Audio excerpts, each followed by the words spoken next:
In the beginning was the void, and from the void a universe was born. Shock waves radiated out, scattering suns, compressing stardust into rock, rock into asteroids. A new planet was formed. This was the Earth 4.5 billion years ago. A fiery crucible of boiling lava, pounded by meteors, wrapped in clouds of steam and poison gases.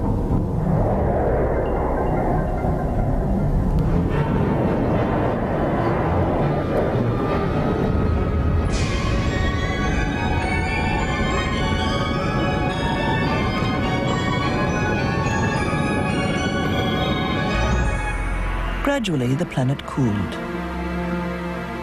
Steam condensed into ocean. Floating on thick magma, the young continents danced in slow motion around the globe. Unrecognizable out on the far edge of the supercontinent Gondwana was the land we now call Australia. Its rocks are ancient. Some have lain exposed on the Earth's surface for longer than life has existed on dry land. Wind and rain have sculpted them over the eons.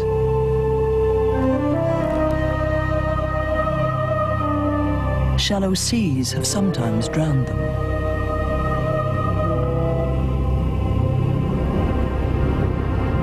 Cold has shattered the ancient fossil beds.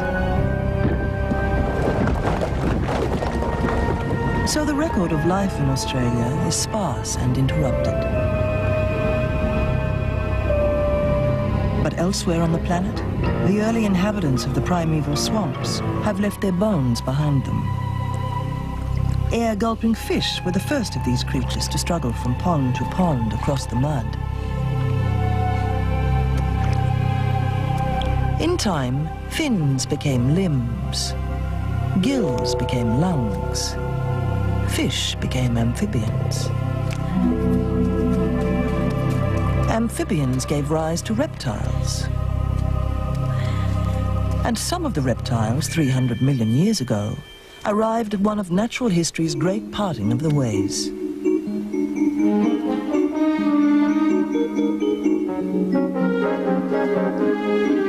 One group rose up on powerful hind legs and strode out to dominate the land.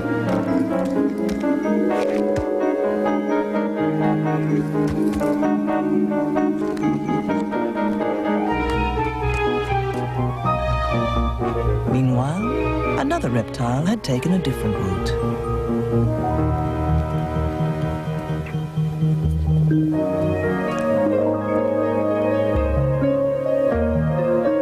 Cold blood became warm blood. Scales became fur. And as the dinosaurs grew ever more gigantic, the mammals became small and inconspicuous.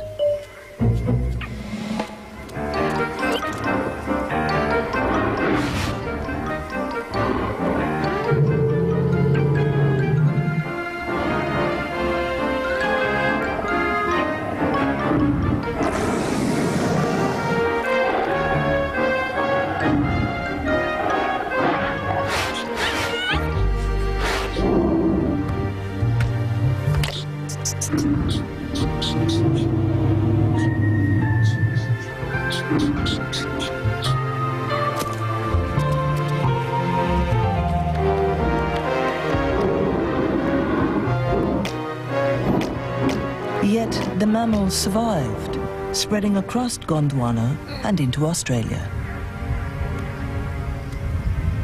Beneath the dinosaurs' feet, the land itself was shifting still.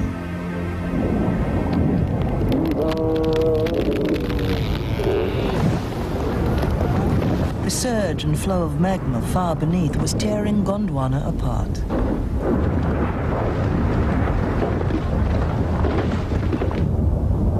South America, Antarctica, and Australia remained joined.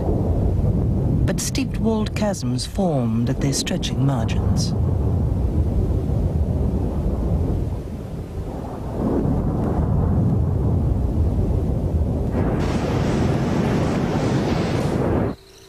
110 million years ago, the Australian portion of Gondwana was a cool and pleasant land of cycads, ferns, and conifers.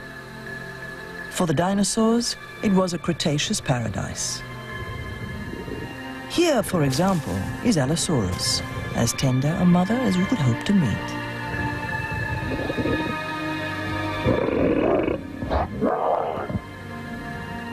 But meeting Allosaurus was probably the last thing the plant-eating dinosaurs hoped to do.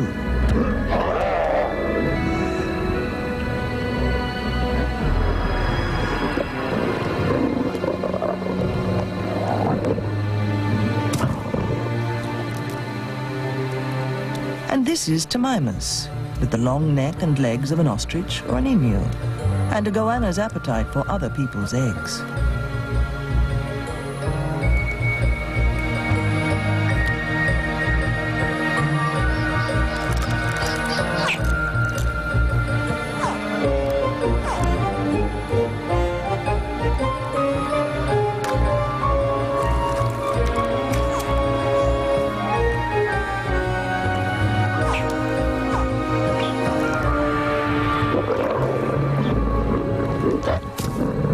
Low-risk meals, and there are high-risk meals. Eating baby Allosaurus would have been one of the highest risks in all Gondwana.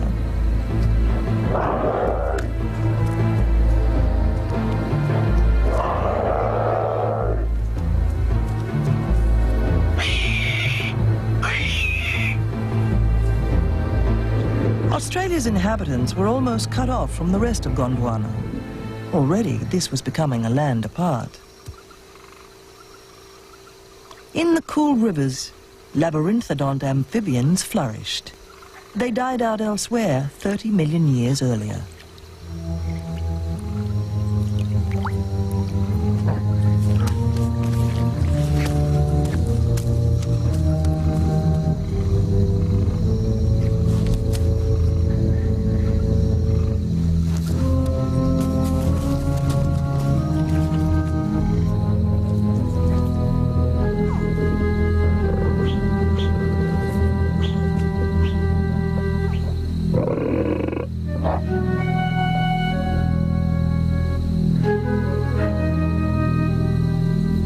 Australia's mammals were even more unusual.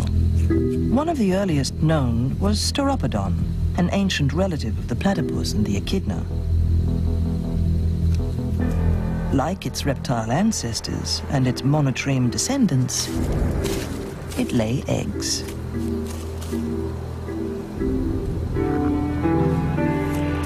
Once hatched, its young would feed on mother's milk like other mammals.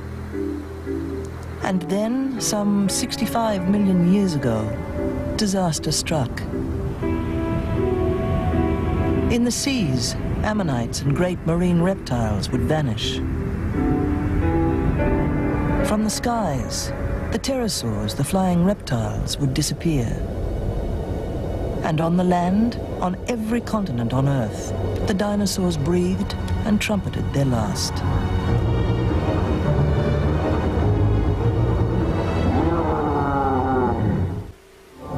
For 140 million years, the dinosaurs had walked the Earth.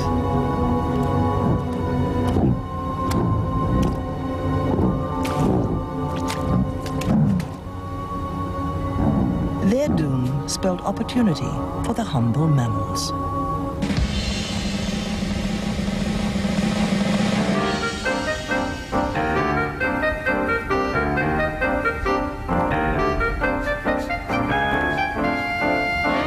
They'd survived almost unnoticed beneath the dinosaurs' feet.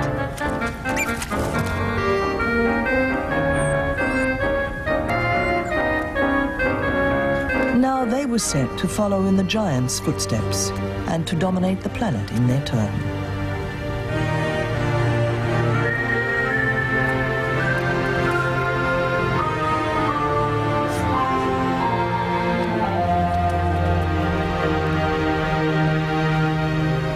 The age of Gondwana was also ending. South America, Antarctica, and Australia were finally pulled apart. The widening gap became deep ocean. Strong currents circled the pole, locking the cold into Antarctica.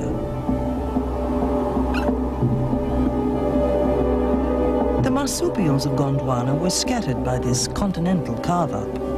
In South America, they would have to compete with invaders from the north. Those animals stranded in Antarctica suffered a grimmer fate.